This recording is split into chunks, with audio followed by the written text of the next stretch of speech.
کئی لوگوں کے مسلسل میسیجز سوشل میڈیا پر بے قراری اور بے چینی دیکھی جا رہی ہے، اور سب کی طرف سے سوال ہماری طرف آتے ہیں کہ کیا کرنا چاہیے، کیا کرنا چاہیے۔ کبھی حضور پاک کے نام پر گستاخی، کبھی قرآن پاک کو لے کر اسلام کو، مسجدوں کو، یہ پورا کا پورا ایک دجالی نظام ایکٹیو ہو گیا ہے۔ سب کے سب ہاتھ دھو کر پیچھے پڑے ہیں، ان کا ٹارگٹ صرف اسلام اور مسلمان ہے۔ کیا ہوگا ہمارا؟ یہ پوری طاقتیں جھونک دیں گے ابھی ہندوستان میں۔ رولنگ پارٹی ان کی ہے، حکومت ان کی ہے، ڈپارٹمنٹ بھی ان کی طرف سے، ساری طاقت و قوت، دولت، سب سیاست ان کے پاس ہے۔ ان غریب نہتے مسلمانوں کا مستقبل کیا ہوگا؟ قرآن کی آیت میں نے اسی لیے پڑھی خطبے کے بعد، اللہ فرماتا ہے یریدون لیطفئوا نور اللہ بافواہہم، کچھ خبیث یہ چاہتے ہیں کہ اپنے منہ کے پھونکوں سے اللہ کے چراغ کو بجھا دیں۔ لوگ یہ چاہتے ہیں کہ اپنے منہ کے پھونک سے اللہ کے چراغ کو بجھا دیں۔ اللہ کا چراغ اسلام ہے، اور اللہ فرماتا ہے واللہ متم نورہ، اور اللہ اپنے نور کو مکمل کر کے رہے گا۔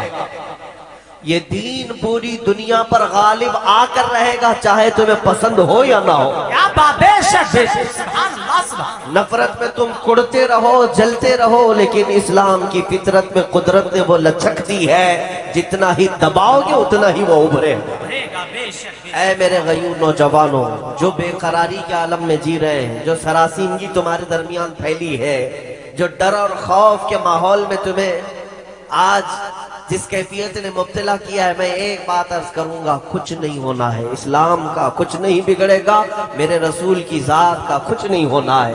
ایک نقطہ بھی عیب کا میرے آقا کی ذات پر نہیں آنا ہے، اور نہ ہی قرآن کا کوئی حرف بدلنا ہے، نہ ہی رب ذوالجلال کی طاقت و قوت کے ایک ہلکے ذرے تک بھی ان دنیا کے کمینوں کو پہنچنا ہے۔ کچھ نہیں ہونا ہے۔ جو کچھ بھی ہو رہا ہے یہ ہمارے اور تمہارے امتحان کا وقت ہے۔ جو کچھ بھی ہو رہا ہے یہ ہماری آزمائش، ورنہ اسلام وہ کسی کھیتی میں اگنے والا چھوٹا پودا نہیں ہے جسے کوئی بھی پکڑ کے ہلا دے۔ اسلام اس عظیم درخت کا نام ہے جس کی جڑیں تحت الثری میں شاخیں اوج ثریا پر ہے۔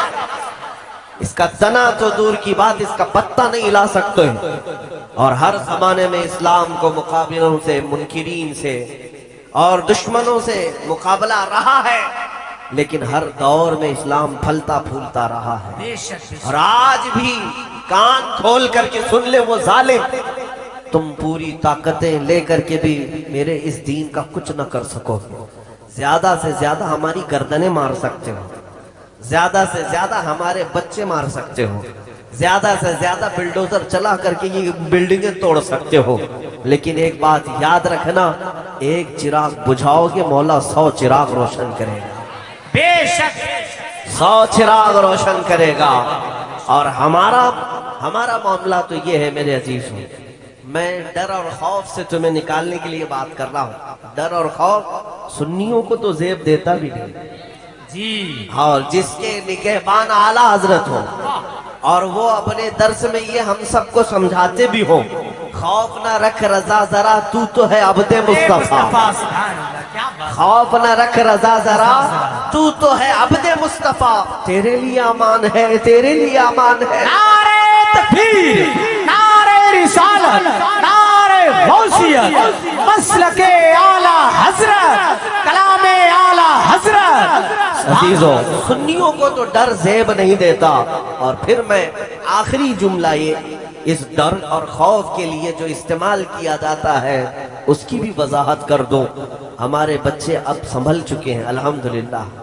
میں نے ہر شہر میں آج دیکھا ہے، ہندوستان بھر کے تقریباً 22 اسٹیٹ میں میں تقریباً 4-5 مہینے میں جا کر آیا، کئی شہروں میں نوجوان بچوں کو میں نے دیکھا ہے کہ وہ محمد عربی کا شعر زندہ ہو رہا ہے۔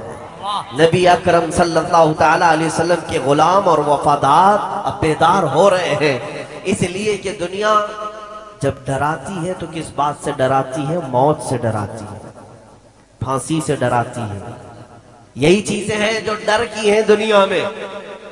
اے میرے عزیزوں، کیا آپ نہیں دیکھ رہے ان برساتی کیڑوں کو کبھی مسجدوں کے باہر آ کر تلواریں لہرا کر چاقو چھری دکھا کر ڈرائے، اور مجھے حیرت ہوتی ہے اس قوم کو یہ تلواریں لہرا کر دکھا رہے جو 1400 سال سے کربلا سنتی آ رہی ہے۔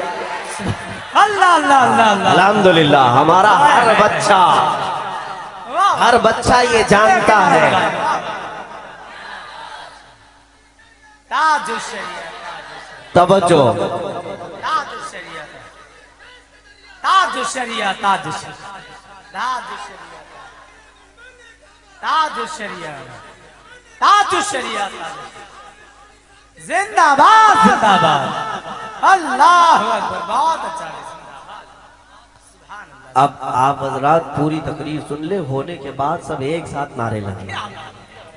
آپ لوگ نعرے زیادہ لگاتے ہیں، اور ظاہر سی بات ہے سنیوں کے ہی ہاں یہ ماحول ہے کہ نعرے تکبیر اور نعرے رسالت میں ہمارے ہاں وہ اثر ہے جس کو اقبال نے کہا تھا۔ ہاں بات سچی ہے، وہ ہمارے انہی جوانوں کا نعرہ ہے جس کے لیے اقبال کہا تھا، کفر دم توڑ دے گا ٹوٹی ہوئی شمشیر کے ساتھ، کفر دم توڑ دے گا ٹوٹی ہوئی شمشیر کے ساتھ، گر تم نکل آ جاؤ ایک بار نعرہ تکبیر کے ساتھ۔ ہاں یہ ہمارے نعروں کا اثر ہے۔ میں جو بات عرض کر رہا تھا آپ توجہ سے سن لیں۔ دنیا کے پاس سب سے زیادہ ڈرانے کے لیے جو چیز ہوتی ہے وہ موت ہے۔ تمہاری موت، تمہاری پھانسی، تمہاری سزائے موت، یہی تمام چیزیں ہیں۔ لیکن میرے عزیزوں، نوجوانوں، میرے بچوں، آپ سے یہ بات میں عرض کرنا چاہوں گا، موت تو آنی ہے، اس بات میں کسی کو اختلاف نہیں۔ آج یا کل ملک الموت ہمارے گھر بھی آنے ہیں۔ پاؤں رگڑ کر کے اپنے بستر پر یا ہاسپٹل پر مر جانے سے تو بہتر ہے میرے مصطفیٰ کی عزت پر قربان ہو جائے۔ اس سے بہتر موت کیا ہو سکتی ہے؟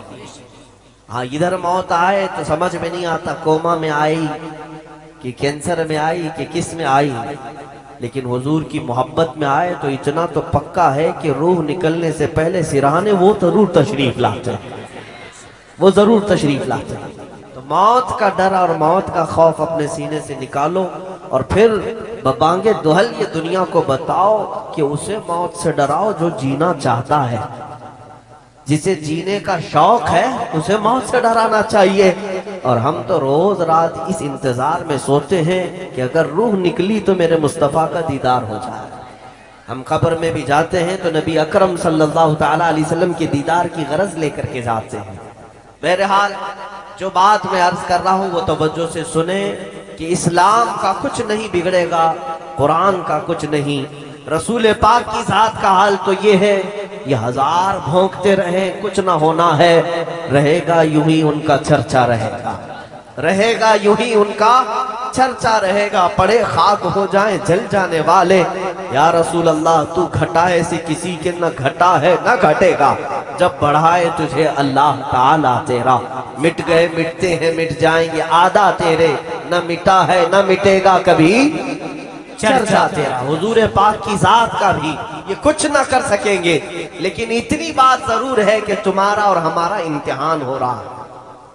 یہ جو حالات پیدا ہوئے، اسلام ختم نہیں ہونا ہے، نہ قرآن کو اور نہ ہی رسول پاک کی سیرت کو، یہ سب برقرار رہیں گی چیزیں، لیکن تمہارا اور ہمارا امتحان ہے۔ ظالموں کو گردن پر ہمارے مسلط کیا جاتا ہے، دشمنوں کو ہمارے اوپر مسلط کیا جاتا ہے ہمارے امتحان کے لیے۔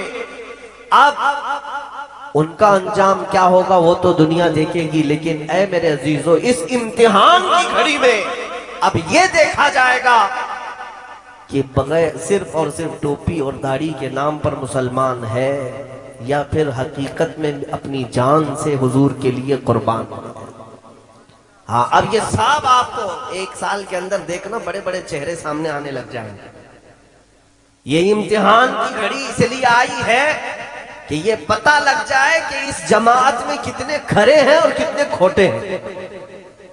حضور پاک صلی اللہ تعالیٰ علیہ وسلم کی ناموس کے لیے، قرآن کی عظمت کے لیے اور اسلام کی بلندی کے لیے ان حالات میں وہی ڈٹا رہے گا، وہی جمع رہے گا جو کھرا ہوگا، اور جو اندر سے کھوٹا ہے وہ جلدی سے پارٹی بدل لے گا۔ ہاں آج پارٹی بدلنے کا زمانہ ہے، فوراً ادھر گنگوتری میں چلے جائیں، نہا لیں اور سب گناہ پاک ہو جائیں گے ان کے عقیدے کے اعتبار سے۔